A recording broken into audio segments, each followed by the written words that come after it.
When we think of the greatest economists in the world or history, names like Adam Smith and Karl Marx often come to mind. One praised for laying the foundations of capitalism, and the other known for fiercely critiquing it. But standing quietly between them is David Ricardo, a thinker as brilliant as he was underrated.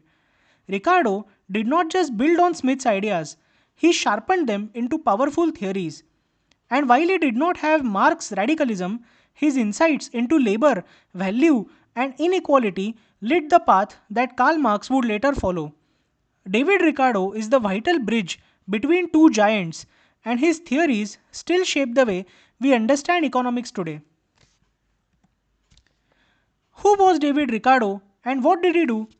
David Ricardo may not be a household name like Adam Smith or Karl Marx, but he stands tall besides them in the history of economic thought.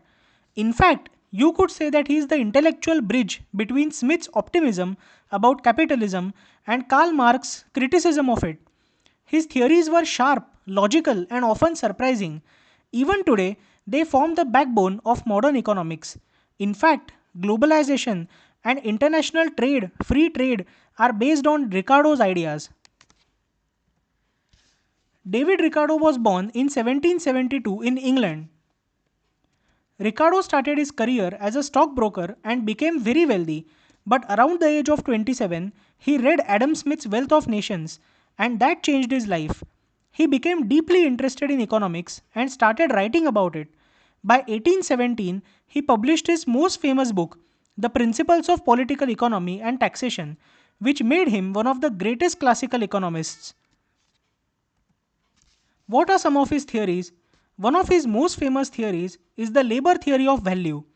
Ricardo believed that the value of most goods is determined by the amount of labor required to produce them.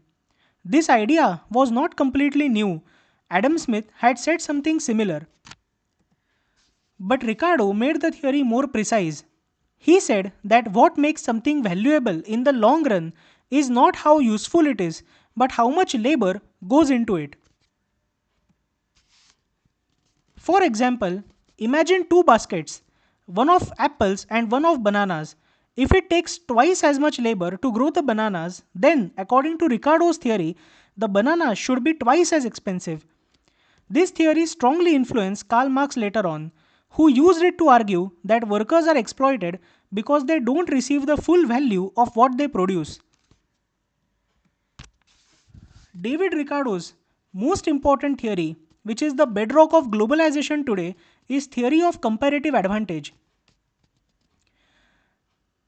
He gave the famous idea of comparative advantage, which revolutionized how we think about international trade.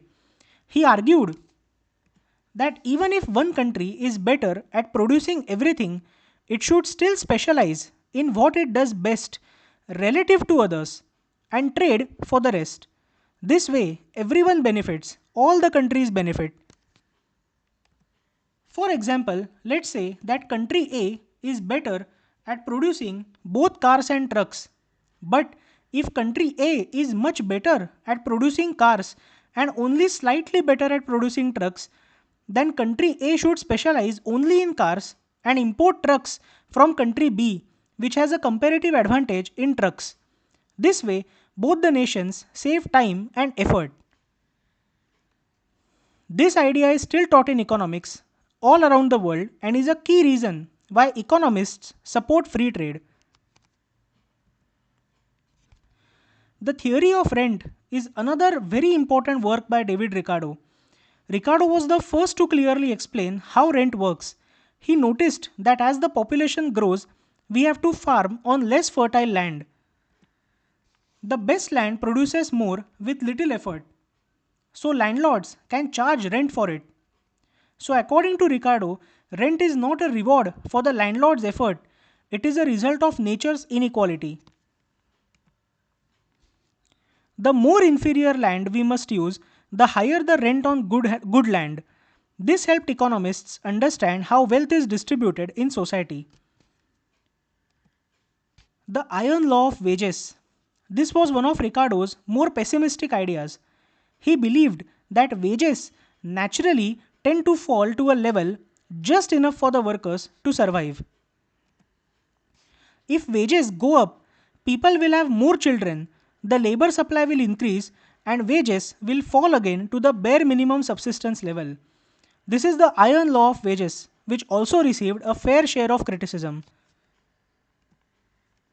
This iron law, even though later criticized, but at the time it reflected real struggles that workers faced during the early industrial revolution. It also influenced Marx, who saw capitalism as a system that keeps workers down while profits go to the capitalists. Ricardo was the bridge between Adam Smith and Karl Marx, between capitalism and communism. Adam Smith saw capitalism as a positive force that would make everyone richer over time. Ricardo agreed with Smith's logic but noticed serious imbalances, like how landlords gained at everyone else's expense and how trade helped some while hurting others. Karl Marx took Ricardo's labor theory of value and ideas about exploitation further, concluding that capitalism is doomed to collapse. So Ricardo sits in the middle, logical like Smith but critical like Marx. Even though he did not call for a revolution like Marx, he did uncover truths about capitalism that made later critics sharpen their arguments. Ricardo's ideas were ahead of his time. He showed that economics could be a science of cause and effect. Even today, his theories shape how we think about value, trade, rent, and income distribution. While he may not have written fiery manifestos or poetic prose, Ricardo gave us the sharp tools we need to understand the invisible forces that shape our world. In the grand story of economics, he is not just a chapter, he is the bridge that connects the optimism of Smith with the warning of Marx, and that makes him one of the most important economists of all time.